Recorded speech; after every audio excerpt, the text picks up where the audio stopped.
Tenda Mwadi, be thankful unto the Mother, Father, creative life force of the universe. Kudzai Mudzimu Makulu, we give praises unto our great ancestors. Abibi Tumi, Abibi Fahodie, African power and African liberation for all African people. Greetings and welcome, brothers and sisters, Kimbunga, media, family. We are here operating in the midst of the whirlwind of Messiah right about now. And as you know, we love to shine a light on positive work that is taking place among African people worldwide. And I have with me an illustrious elder in our global Pan-African community, a man who I always love to speak to, because in as much as he is a respected elder in our global African community, he is one who engages the youth consistently and persistently, and not only engages the youth in terms of form, but also engages the youth in terms of modalities, developing and actualizing new methodology of organizing within this Pan-African space. And we are speaking to none other than Baba Buntu. Tenda Mwali, greetings, Baba Buntu.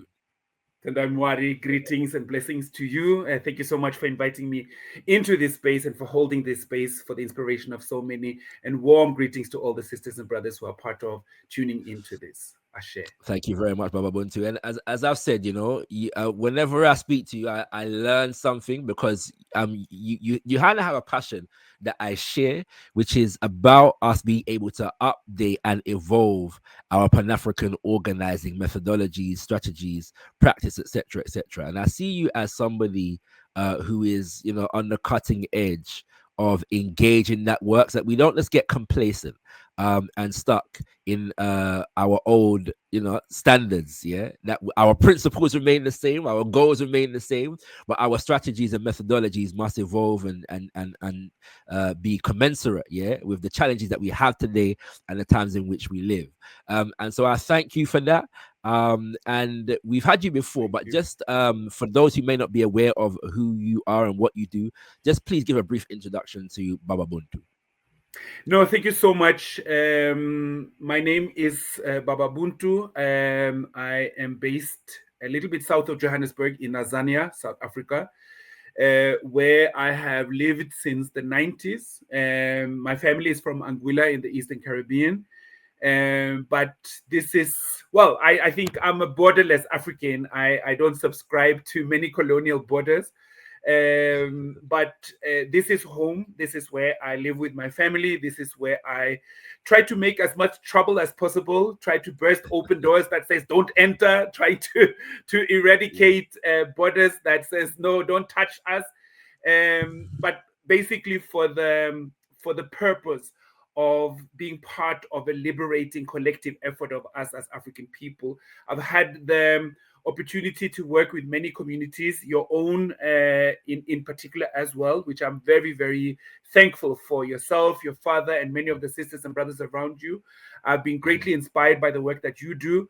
And it's very meaningful for me to be part of that struggle from this part of the world, connecting with, of course, many other central spots around the global world, but also being very invested on the ground in Tanzania. So I work with education. Our company is called Ebukosini Solutions. We work with African-Centred education, leadership, indigenous knowledge systems, Black consciousness, Pan-African practice. And we really want to bring these concepts that some of us have been fortunate to read about and hear about in conferences. But I think this is a question that has followed me for many, many years. I've been in this space for more than 35 years. And I think for many years I had this question, but what does this work look like? What does it work? What does it look like to work with these concepts in practicality, especially in a world where many of our people are sleeping and not so interested? How do you bring it to life in communities that don't really seem to be so interested? So that has been my vocation for many years. Okay, and we're here to speak to you today about a program that you are involved in called Power Story 2. And the subject is, the main focus of this course, it's a 4-day course, brothers and sisters, is epistemic justice. First of all, and you're doing this in collaboration with Bringji Consultancy, correct? That's right. Okay, that's right. So let's tell us a bit about, first of all, introduce the sister that you are collaborating with in this. Thank you so much. So this course is hosted by Brinji Consulting, a company based in Toronto, Canada, and founded by a sister that I have great respect for, Dr. Dobi Joki Brinji. We met here in Tanzania when she was doing some work here, and we have in common that we are very concerned about our communities as African people, our level of knowledge, our ability to translate knowledge into practice for the purpose of liberating our people. And I think we really saw that we are kindred in spirit in terms of what we are trying to do, our investment in African-centered education, our drawing from cultural knowledge, our respect for African wisdom, and the great cultural practice that we have available to us, especially on the continent, but also around the Pan-African world. So she did something called Power Story 1 last year, which was also a 4-session course, which was about unlearning imposter syndrome.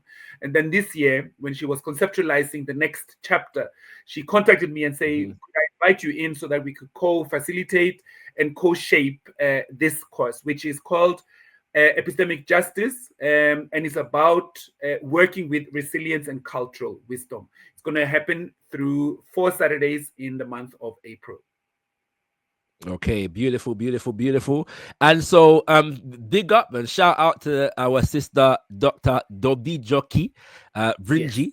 And no doubt we look forward to, in a not too distant future, hosting you on Kimbunga Media at some point, my sister. You know, if Baba Buntu gives me the recommendation, I don't need to hear anything else. So she's solid. She's solid. I can vouch for that. Yes, indeed. Yes, indeed. All right. So somebody listening now is asking himself the question: what is epistemic justice? This sounds like some big, unnecessary university word. True. What is epistemic justice? Just go ahead. Let's explain that for us. And thank you for that question, because I think I'm a little bit scared that by us using that terminology, we could also come off as we are overly academic and overly intellectual. Yes. It really is a course for practitioners, people who would like to add to justice in this world, especially from an African point of view.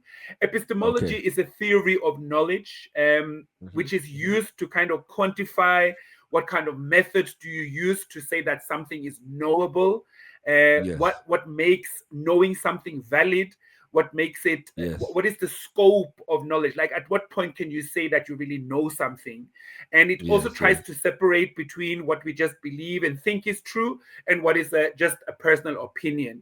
So it's really about how you see the world, what knowledges are available, and why we call it epistemic justice is because there's epistemic violence in this world. And epistemic violence means that when many of us go to universities or places that say that they can give us knowledge, we normally study only a very small portion of the world's knowable knowledge, meaning we draw from Western scripts, we read Western theories, and we are taught that these are the dominant and the most important theories.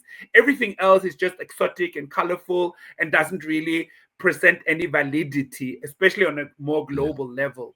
So most of us, when we come out of spaces of learning, institutions and universities, as African people, we are quite dangerous, because what most of us know is to support one small part of the world in terms of what is knowable and what is seen as valid. Many of us are not necessarily experts or very knowledgeable within our knowledges as African people. And you could of course expand that and say Asian knowledge, you could say knowledge from many other parts of the world as well. But as African people, we are very interested in how do we bring forth the knowledges that we represent in this world.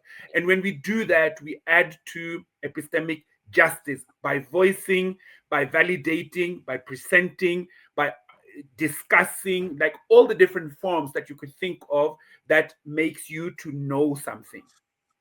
Right. And so what practical application does something like this have in today's world?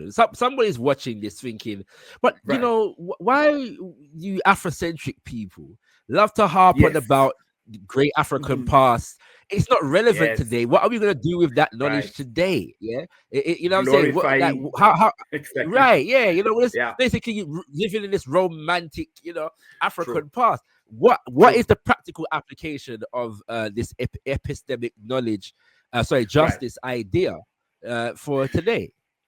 Right.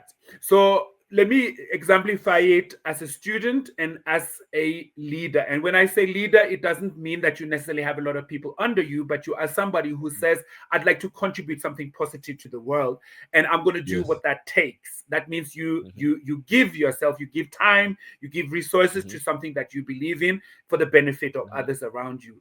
Now, when you move as a student and when you get the opportunity to select literature, you get the opportunity to write certain papers, you might be supervised by people who advise that you should use Eurocentric and European theory in the like a dominant source of knowledge. Now, we want to inspire every African student, and should you have any other background, then you could also draw from that. But to exemplify the African path, there's a wealth of knowledge of Africa that sits at a just as high, if not much higher level than the knowledges that we normally are introduced to. So our argument is that if you call yourself an economist, if you call yourself a social worker, if you call yourself a doctor, a health practitioner, but you have not invested in knowing about your practice from your own cultural framework, you are not educated. And one thing on top of that, as African people, we also say that part of our epistemology is that you cannot be knowledgeable just by reading something from a book. So you could argue, you could cross-examine, you could do a lot of great oral work by knowing something from a text. But how you know in the African context is also by the practice. So for instance, you know about spirituality because you've taken part in ceremonies. You know about what it means to engage with elders because you have a practice of being taught how to humble, how to address, how to speak when there are elders present. And if you don't know that, if you only, let me just make that an example. If you come from a very Western point of view, you might feel like, oh, but this is oppressive. These elders are talking all the time. I'm not getting any. I want to tell them that they are wrong. I want to tell them that they cannot talk like that. And then you will leave that room saying, I'm being oppressed. Young people cannot speak. No, you fail to see that there's a method and there's a place and there's a time when you can speak, how you should speak, how you articulate that you'd like to ask a question, how you would like to foreground to say, elder, I actually have a different point of view. May I share it with you, and you'll be invited. So epistemic justice gives us keys to navigate the world with a cultural code where we don't always have to exist via other knowledges and other presentations and other worldviews, which in fact is how most of us as African people move in this world. We become somebody because we have a proximity to European presentation, dress code, ways of speaking, ways of sounding articulate, examples that are being used that often have nothing to do with what we go home to after work to practice. And epistemic justice gives us that strength, that confidence, that validity to move in the world, knowing that we are enough as African people, drawing from our point of view. And I said I wanted to also mention the professional side, and I think I've started to address that, saying that also when you move in your space as a qualified teacher, as a qualified health practitioner, whatever the case may be, it is important because more likely than not, you are also going to serve parts of a community that have a cultural reference similar to yours.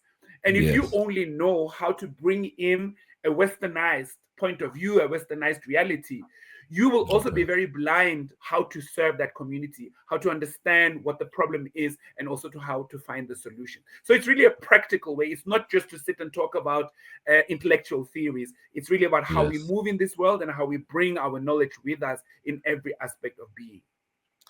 I'm hearing you say that epistemic justice teaches those of us who are in professional settings to have the inclination to relate to our community based upon the values, the principles, and the modalities of our communities. Is that what I'm hearing you say?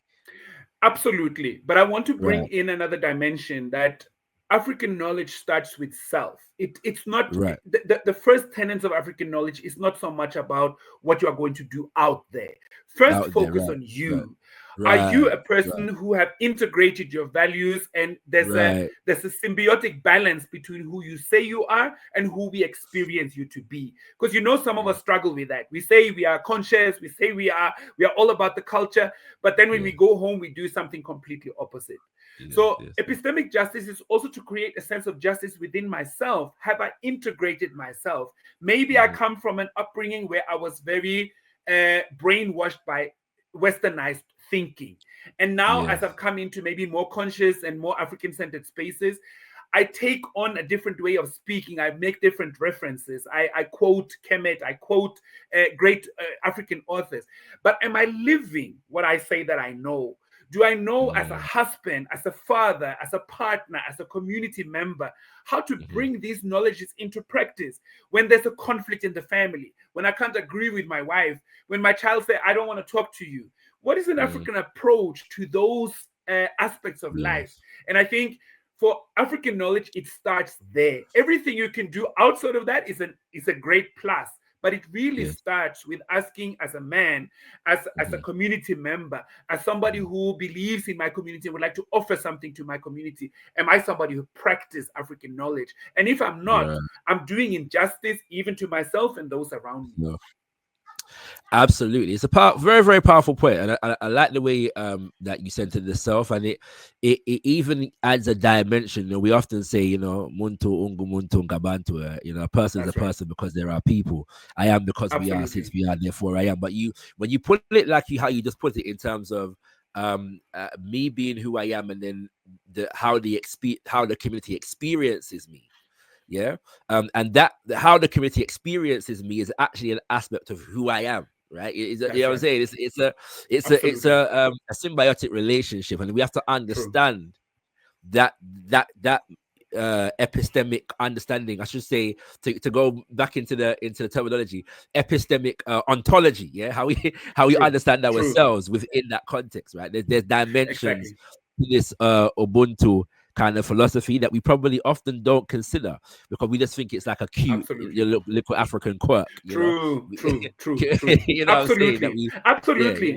And I think that part of the lessons that we also embody and internalize when we are not used to epistemic justice, because that's not the norm in this world, there's also something fundamentally missing from our own resilience and self-presentation, because and I think especially for people who live in predominantly white countries can identify very strongly with this, how you see yourself through the white gaze when you go into a shop and you realize that you're the only black person. And if you may be triggered to now be on your best behavior, to speak very nicely, and to not be a threat, because you realize that if I don't play my cards right, I'll be seen as an intruder, I'll be seen as a problem, and I want to avoid that. And sometimes that can be intelligent, but very often it is demeaning to yourself, because you are thinking, let me make white people comfortable around me. Let me make sure that I don't raise any feeling of threat, any feeling of intrusion. They must be fine. But what about you? You go home to your own depression. You now need to start a life on pills and medication, because you are always outside of your own essence. And epistemic justice creates that courage to say that I'm going to move in this world. And I understand that means that many people around me will not like me, will see me as a threat, and that's on them. I know who I am. I know how I'm moving, and it has nothing to do with their fears. So you can think about what that also does to you when you just move on a regular day, just through the street, in the shop, going to the library, going to the post office, all of those things, those are also connected to me embodying my epistemic justice. Absolutely. So you've mentioned that this is for practitioners. So I want to give people an idea of the kinds of practice, the kinds of professions that this a course such as this would serve. So give our viewers an understanding of that, please. Okay, so I would say that it's open to everyone, but we particularly suited for those who would like to provide some form of leadership within the community. And that could be many things: running a Saturday school, doing a program that benefits people in your community, being part of changing part of the oppressive nature that many of our communities are very impacted by. So people who are in spaces of teaching and learning, people who are part of arts programs, people who are part of healing modalities and programs, people in the health sector. So there's a number of professions where you could find that learning how to navigate and present epistemic justice would be very beneficial to you. But like I said, and I don't want to forget this point, I want to bring that duality. But it's also about when you realize that this is something I need for myself. This is something that I need within my family. This is something that I need because one day I want to get married, or you realize that you are married, but there's some conflicts that you also want to find a different approach to solving. So it's both within and also what you do in regards to your oppression. Maybe just to mention a little bit about the topics that we will address. And let me also say this, a very important part of this course, we're going to gather for 4 Saturdays, about 90 minutes each time. So it's not a very long session. And as facilitators, myself and Dr. Brinji, we're going to bring in some thought provokers, some examples, and some literature. Because a fundamental part of this is that for those who are interested to go deeper into this, you will also be given some references that you can continue to study after the course. But we will go into what it means to reclaim our knowledge and power. Why do many of us feel very powerless in this world? And what can we do to change that? We're going to talk about cultural wisdom and how that brings in a strong sense of resilience within the person, but also within the collective. We're going to talk about what it means to embody epistemic justice in leadership and community. What does it mean to be that epistemic justice, the reminder even within the community, within the spaces that you are? And then we're going to close off by doing some reflection on what does it mean to integrate and activate this? Because some people think, but I'm just going to be myself. Yes, but you also get sanctioned for being yourself. So how do you do, even in Black-owned spaces, we have also positioned Black leadership as a very strong copy of Eurocentric leadership. We have gotten used to it. It is normalized. So how do we integrate it? How do we sit with it? At what point do we take it out? How do we take it out? Those are some of the questions that we will be engaging with. And it's important for me to say, yes, we will bring in some knowledge, we'll bring in some thought provokers, but there's also a dynamic relationship between facilitator and participant. We also want to hear your experience with this. We want to hear your question. We're going to give you some small exercises that you can also bring in your own examples and your own experience with the topics that we bring up. Thank you very much, Baba Buntu. And this will be my last question before we just get into how people can get in contact with you both. The idea, one of the things that I'm very passionate about and repeat often is the idea that as African people, we don't have often existing environments and therefore often don't know how to develop institutions from ourselves and our own culture. And so I like the fact that you brought marriage into the equation. How do I exist as an African man in complement to an African woman, in a committed relationship, right? And we feel that we have to step out of our Africanness to find methodologies for doing so, and that also manifests itself on the institutional level. How do we develop political and economic systems, and institutions, from our own culture? We feel that we have to step out of that and deal with Westminster democracy and capitalism in order to develop fair and just systems. Even one area of this is law. We failed to realize strongly that Africans have legal systems. And so my question therefore is just how does that, you've probably maybe answered this already, but let me ask it explicitly. How does epistemic justice aid us in the quest to be able to use our culture as a creative framework? Right. I love that, because when we are within our creative essence, we are also able to develop and think out solutions that we may never have seen, that we could never have thought about without having walked the journey to get into that space. So for me, there are different stages in this about self-development, about resonance. I think maybe especially to those who feel very alone on this journey, who feel that they are part of a family that is not interested in this knowledge, they download episodes of podcasts and videos and read books, but they are not able to reach out to other people. I think it's important for the embodiment and for the practice. We are collective people. We are collectively inclined. And I'm saying that especially to people who say, but I'm not like that. I like to keep to myself. Yes, you probably like to keep to yourself as a defense mechanism. If you had said, I just want a lot of people around me, and you have no one that you can actually share this with, you would wake up being extremely frustrated every single day. So chances are that you being more recluse, being more spending time on your own, is a defense that you have developed as a way to navigate in a world that you can see does not invite all of you, is not embracing all of you. And you find yourself at odds with a world that seems to only invite you when you behave and position yourself in the way that they endorse. So a very fundamental aspect of carrying the skills and tools of epistemic justice is also to find that courage to be in the face of criticism, in the face of not being understood, in the face of feeling that maybe I'm wrong, maybe I'm too much, maybe I should tone down. And you realize that as I'm sitting as a descendant of this incredible information and knowledge and practices that I actually represent, I have no business toning down. I have no business being overly concerned about how this may be perceived.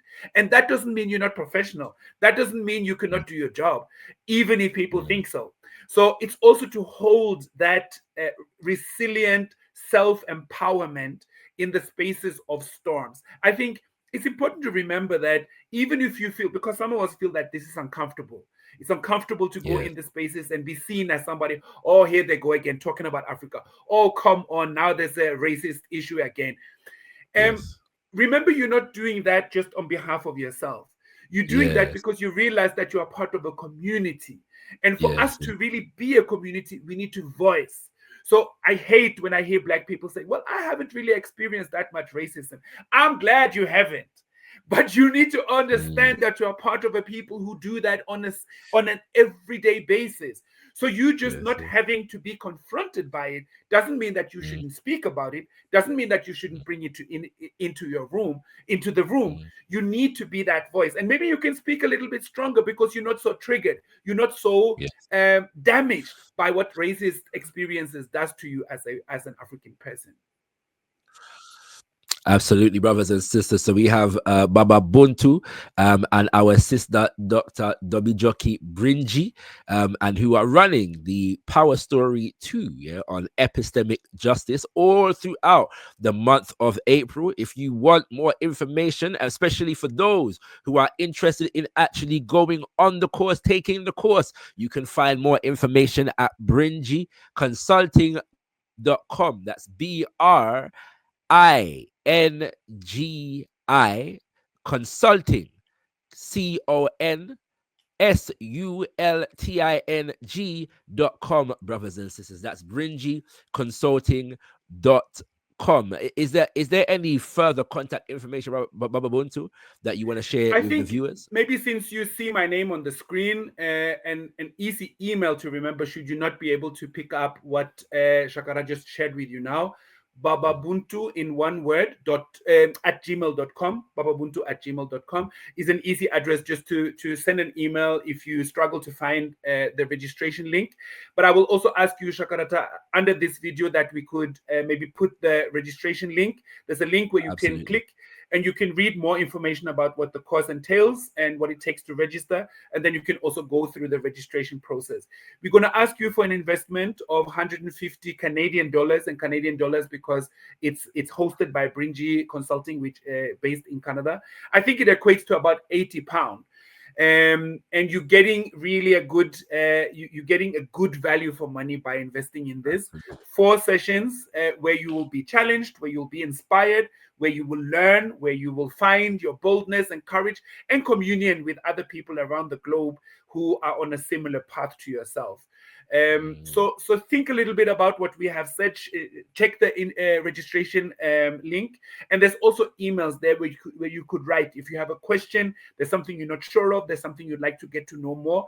We'd like you to sign up because you really see that this is something you'd like to be part of, and we welcome you very warmly. Don't feel that you need to be on a certain level of academic journey, a specific particular profession. All we want is that you come in honesty and say, I would like to be part of change in this world, and that's enough.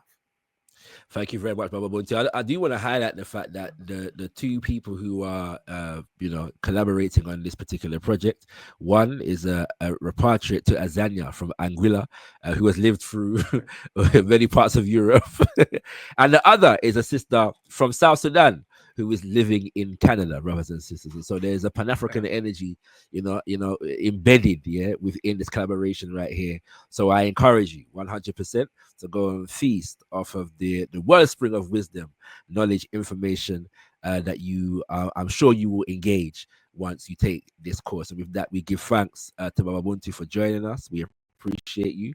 We give thanks to our sister Dobby Jockey, and we give thanks to you, our good viewers, and we hope that some of you take up the inspiration to go and take this course. And we say Tendai Mwani. We're thankful unto the Mother, Father, creative life force of the universe, Kudzai Wanzima Mokulu. We give praises unto our great ancestors, Abibi Tumi, Abibi Fahodie, African power and African liberation for all African people. Ashe, Ashe, Ashe. Ashe.